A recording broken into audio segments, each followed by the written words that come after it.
Upon your arrival at Haneda International Airport, there are some crucial insights you need to know to ensure you have a seamless and stress-free journey in Japan. But before we dive into the specifics, let's talk about the most commonly asked question that we get, and that is, how long does it take to clear immigration and customs at Haneda Airport? Based on our experience here in February of 2024, family of 5, we arrived at 9 a.m. at Haneda International Airport Terminal 3. We waited for most people to deboard the plane, and then we took a long pit stop at the restroom and took a leisurely stroll to immigration, and both immigration and customs were very efficient and quick. And the total time was about an hour and 15 minutes. Ohayou gozaimasu. Good morning. We just arrived at Haneda Airport here in Tokyo, Japan. I'm just going to show you around where some of the things are, the common things that you're going to want to do as soon as you arrive. Probably the first thing you're going to want to do is visit the ATM or currency exchange. As soon as you enter the arrival hall, on both the left and right sides will be ATMs. On the right side will be JB Bank, and on the left side will be 7 Bank, which is part of 7-Eleven. And 7 Bank is legit. We use them all the time to withdraw cash. Right next to 7 Bank is Mizuho Currency Exchange. Luggage delivery and storage. If you're looking to have your luggage stored or have it sent to your hotel or some other destination in Japan, you have some options in the arrival hall. As soon as you enter the arrival hall, if you go all the way down to the far right end, you will see Yamato Transport and JAL ABC. Both of these can ship your luggage across Japan. However, only JAL ABC offers to store luggage. Now, on the completely opposite end, almost all the way to the end on the left-hand side, will be the cloakroom. They charge based on the size of your luggage. If you want more information about storing or shipping your luggage throughout Japan, we have a couple of videos going into the fine details on that, and the links will be in the description below. Internet, pocket Wi-Fi, SIM, eSIM. There is no shortage of internet providers for tourists in Japan. I'm going to show you the location of some of the most popular ones. If you rented from Sakura Mobile, you will be picking up your Wi-Fi device or SIM card from JAL ABC, which is again at the very far right end, right next to Yamato Transport. If you purchase from mobile.com, they will be almost straight ahead from the arrival hall. Just slightly to the right side, they will be at the JTB counter. That JTB is if you have mobile.com, you would pick it up at JTB. Next is Ninja Wi-Fi and Global Wi-Fi. They're a little bit farther out, so what you need to do is walk straight out from the arrival hall and keep going until you first see the first right. Make that first right and go down, walk down a little bit farther, and you will see Ninja Wi-Fi and Global Wi-Fi. Next up is Japan Wireless, which is who we rented from this time. If you are using Japan Wireless, you head in the same direction as Global Wi-Fi and Ninja Wi-Fi. In fact, you are going to pick it up from their counter, except they have one upstairs as well. So as you're heading towards Ninja Wi-Fi, there will be an escalator on your left-hand side. Take that escalator up one floor, and right around the corner from that, you'll see their kiosk. We just picked up our pocket Wi-Fi. Actually had to go upstairs. If you are arriving at Terminal 3 and you go around the corner to Ninja Wi-Fi, you actually need to go upstairs. There's an escalator right next to it. So as soon as you get up there, you'll see it. Same company, they just have another booth at departures. And what's also really cool is you can just drop these off on the mail when you're done. That's pretty much standard for any of the companies that I know of where you order them online, is you can drop them in the mail when you're done.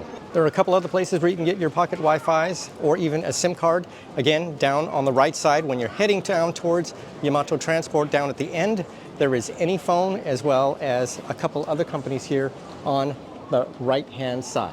Now, if you didn't pre-order or you don't want to get any of those and you just want to get one on the spot, right across the way on the other side is Bic Camera. Not only do they sell a huge variety of electronic goods, but they also sell SIM cards and eSIMs. To save time and hassle, we recommend that you book this ahead of time. That way you can do your research and make sure you get the right plan for your travel needs. Again, we have videos on pocket Wi-Fi, SIMs, and eSIMs, and they are super helpful. They will be linked in the description below. Tourist Information Center. If you are feeling a little bit overwhelmed at this point, as soon as you enter the arrival hall, if you just go straight and right past the JTB desk, on the right side will be the Tourist Information Center. And if you just need to get something to drink or want to do a little bit of shopping, as I mentioned earlier, there is Bic Camera, which is on the right side of the arrival hall, and right across on the other side, right next to those other SIM carriers, is a mini mart. Now, completely on the left end, if you go all the way to the end, there's a Tully's Coffee. And right next to there will be the restrooms. Now let's talk about transportation. Most likely, you're going to need an IC card during your trip in Japan. An IC card is a little card that looks like a credit card that you use to pay for transportation in Japan and also to pay for things at some vending machines and some restaurants. If you're staying in Japan for 28 days or less, I highly recommend that you get either the PASMO Passport or Welcome SUICA card. These are both available for purchase at the airport. To get the PASMO Passport, you're going to want to go visit the KQ office. When you walk in straight through the arrival hall, it's going to be on the right side, right after the first turn to the right, which is where you went to get to Ninja Wi-Fi. If you have cash, you can purchase directly through the vending machine, or if you want to pay by credit, you can visit the KQ office. If you want to get the Welcome SUICA card, it will be on the left side, almost directly across from where you would purchase the PASMO Passport. There will be vending machines right under the Monorail sign. If you're wondering which card should I get, well, we've used both of them extensively throughout Japan with very good success and no problems. But if you like Sanrio and Hello Kitty, then definitely go for the PASMO Passport as the card is designed with Sanrio characters. The Welcome SUICA card has some cherry blossoms on it. When you go to purchase your IC card, you're actually topping it up at that point because currently they are waiving any fees related to that. So any money you put on that can be used directly towards your transportation. And they're also very easy to top up at all the train stations and even at many of the convenience stores near the train stations. And if you need help, you can usually ask an attendant. They're usually nearby. One thing to note that after the 28 days, the card will expire. So during your trip to Japan, make sure you use up your entire balance or close to it as much as possible because it is not refundable and you cannot get any money back. Bus and rental car counter. As soon as you exit into the arrival hall, it's going to be on your left side. From there, you can purchase buses to almost anywhere in Japan, and you can also rent a car. The staff speaks enough English, so you should have no problem there. However, if you prefer to buy directly from a vending machine, then directly across the way are some machines where you can just buy your bus ticket directly from the machine. Taxis. If you're going to be taking a taxi, and this is going to be probably your only option if you arrive after midnight, this has happened to us once, and the taxi queue was quite long. However, luckily, there are still plenty of taxis available.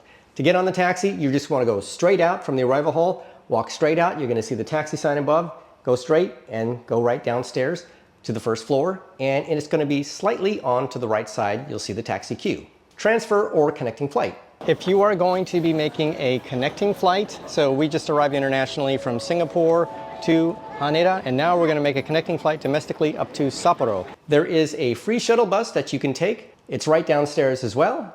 However, here's a power tip. You can also ride the Monorail or KQ line for free if you visit the information center, which is the round circle right in the center, right after you enter the arrival hall. Just tell them which terminal you're going to, or even if you don't know which terminal you're going to, just let them know and they'll help you figure it out. Show your passport and they'll give you a free pass on the Monorail or KQ line, which will take you to your terminal. Trains. Which train should I take?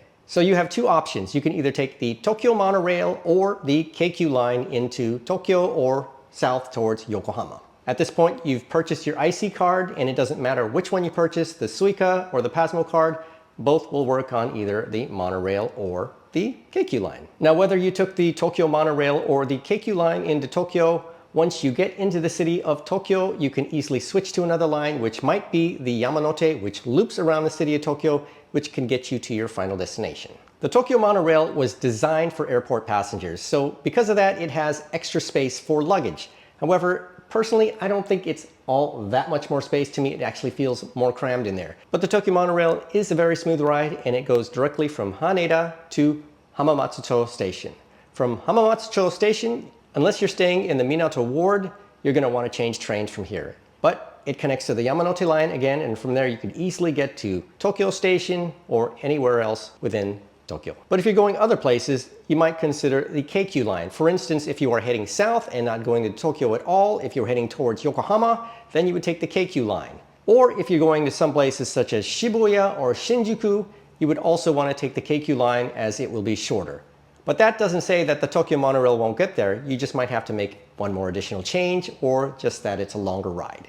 So for instance, again, if you were going to Shibuya and you took the KQ line, you would get off at Shinagawa Station, and from Shinagawa, you would change to the Yamanote line to Shibuya Station. Use Google Maps. It'll be very helpful in helping you decide whether or not you should take the Tokyo Monorail or the KQ line. Congratulations, I think you're now ready to make your arrival and introduction to Japan a stress-free experience. We share a ton of information here on Kensho Quest about traveling in Japan, so next you might be interested in learning how to travel Japan without a JR Pass, or whether or not the JR Pass is right for your trip. Thanks for watching.